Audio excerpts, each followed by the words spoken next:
Hi.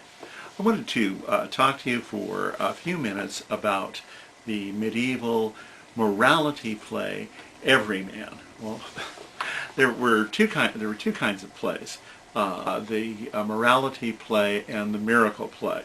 The miracle play was usually miracles from the Bible, and they were presented by common people, usually at peasant fairs. A company of tradesmen would get together and practice and do this play, maybe using an ox cart for a stage, and the local people in the village would take parts in the play.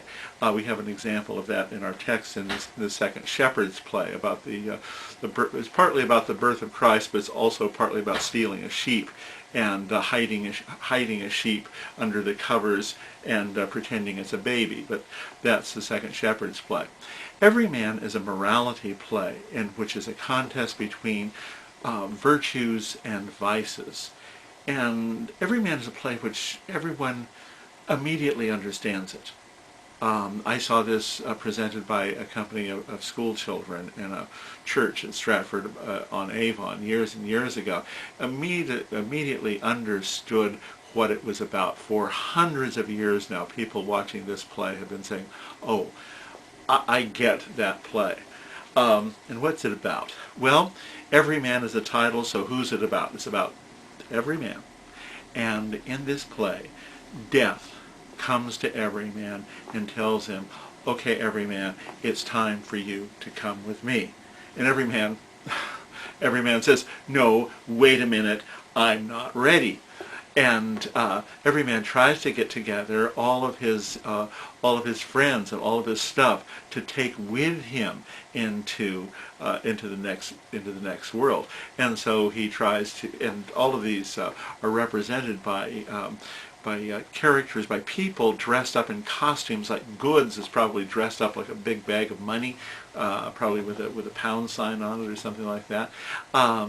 And he asks Goods, "Will you come with me to the next world?" And Goods says, "No, I'm sorry, I'm clanking here. I can't really go with you." And he asks his relatives, his friends and relatives, and friends say, "Oh, go, every man, glad to see you. Where are you going now?" "No, I'm sorry, I can't go that way today." And cousin tells him, "Oh, every man, I go, but I've got a pain in my great toe," he tells us. It gets down to he's asking his own strength. "Strength, will you come with me? And beauty, will you come with me? My physical beauty, rather." If we take a look at what happens when beauty and strength are on their way to death with every man, around lines 785 of the play. Every man says he's starting to feel weak, and he says, "Alas, I'm so faint. I can't stand." He tells his friend strength and beauty. "Friends, let us not turn again to this land. We won't be coming back here, not for all the world's gold. For into this grave," every man tells them, "into this grave I creep, and turn to earth, and there to sleep." And beauty says, "What? Into the grave, alas?" And every man says, "Yes, yea, there shall ye consume more and less. There you shall be consumed more and less."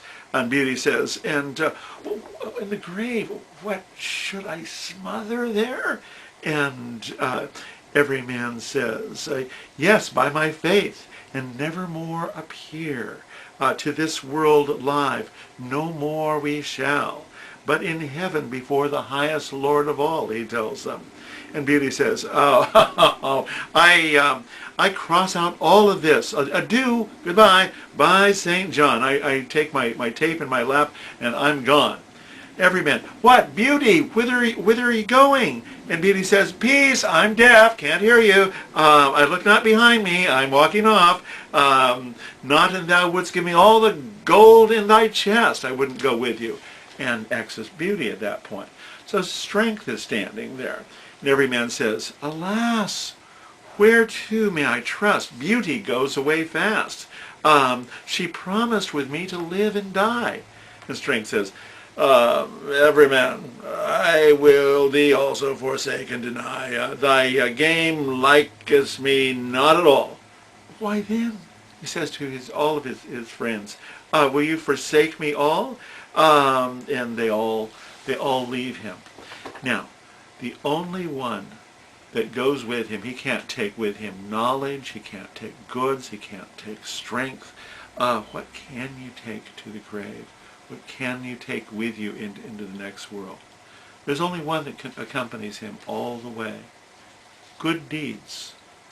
And his good deeds are very weak, very small, very shriveled, but nonetheless, good deeds is the one that accompanies him to the grave.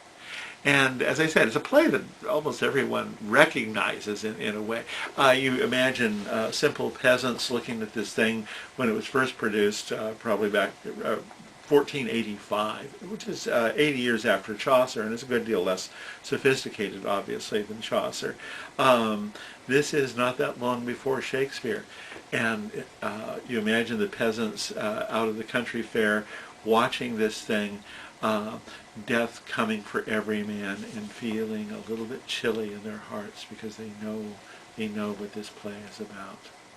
Good deeds. So I suppose, according to this, we should all go out and do some good deeds. Do one later today. You'll feel better, and it'll accompany you into the next world.